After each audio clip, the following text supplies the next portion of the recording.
Hello Hyunanimous Friends! Welcome back again to my YouTube channel. I'm Euanne Hyuna. So today video, gagawa tayo ng napakasarap na chocolate cake with 3 ingredients. And this is our ingredients that we need. First, the cookies. So I choose OreO. You can use any kind of cookies. We will needing 28 pieces of cookies. And then 1 cup of milk. And of course, 1 teaspoon of baking powder. So before we proceed to our baking and making the delicious chocolate cake, if you are new to my channel, don't forget to click the big subscribe button down and notification bell to notify you for my latest video. Let's be friends! So let's start our cooking, our baking time! First, we need to smash these cookies. O if you have a food processor, mas madali ito para ma-crush. So now, ayan. Kung wala naman kayong food processor, much better lagay nyo sa isang plastic bag and then dun nyo i-crush. But then, kung nakaganito naman yung nabili nyo cookies, so dito na lang natin ito i-crush.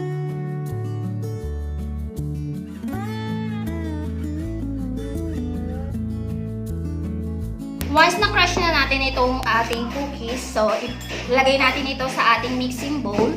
Ayan.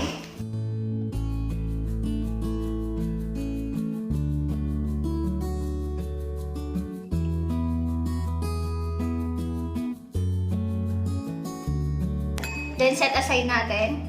And then continue lang natin gawin hanggang maubos natin itong lahat ng cookies na nasa box. So, continue crush or smashing the cookies. Okay?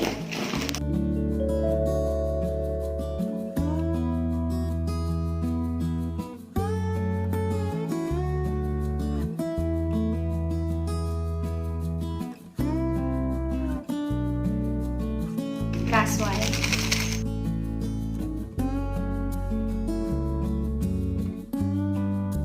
So, after natin ma-smash yung mga cookies, yan, haluin natin. Then, ilagay na natin yung 1 teaspoon of baking powder.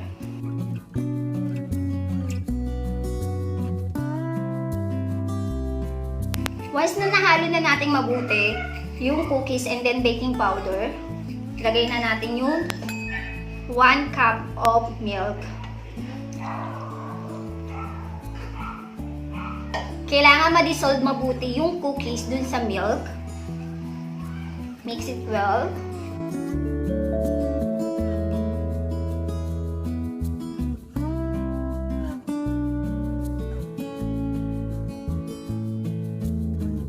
Yan, once na properly dissolved na yung cookies natin, so set aside natin. And then prepare for the baking pan. You can use Iranera also, kung wala kayong baking pan. Ayan. Kung makikita nyo, dissolve na yung cookies dun sa milk. Then, set aside natin. Prepare natin ang ating baking pan. Okay? Before natin ilagay yung mixture natin dito sa ating baking pan, lagyan muna natin or punasan muna natin ng mantika.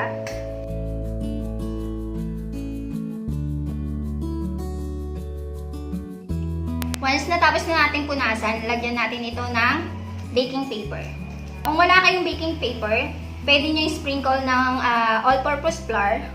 Ilalagay na natin itong ating chocolate mixture sa ating baking pan. Okay? Yan.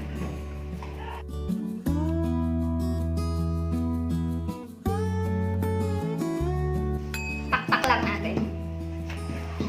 Yan. Para sumiksik yung ating mixture. And then, lulutuin na natin or i-heat natin dun sa ating casserole. 40 to 50 minutes.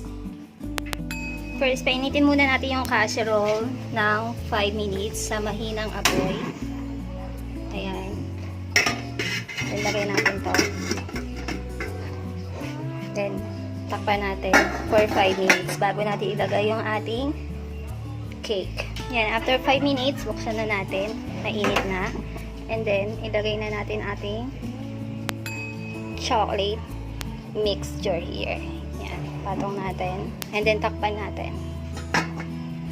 Wait natin hanggang 40 to 50 minutes. Unanimous friends, after 50 minutes, so try natin kung luto na ba. Tusukin natin ng stick. As you see, wala nang sumasamang mixture. It means na luto na ito. Ito na ang ating chocolate cake. Let's cool for a while here. And then, lalagyan natin ito ng toppings na chocolate syrup. Optional lang yung paglagay ng chocolate syrup.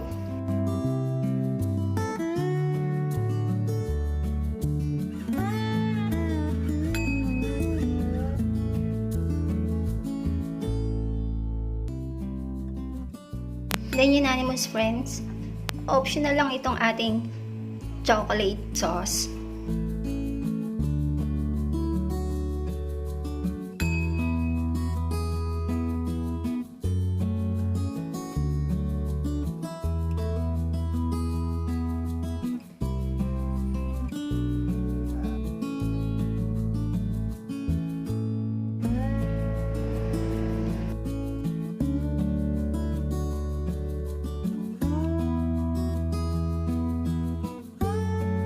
Then, unanimous friends, sprinkle natin ng chocolate. Yan, chocolate candy. Optional din ito, unanimous friend. Unanimous friends, ito na ang ating chocolate cake with 3 ingredients. If you find this video a really big help, unanimous friends, don't forget to like and share. I really appreciate it. And don't forget to click the big subscribe button down and notification bell to notify you for my latest video, because you got me and I got you. Just leave the message in the comment box below and I'll be back to you, I promise. Let's be friends. Thank you for subscribing me. I love you. Bye. So, tiki man time.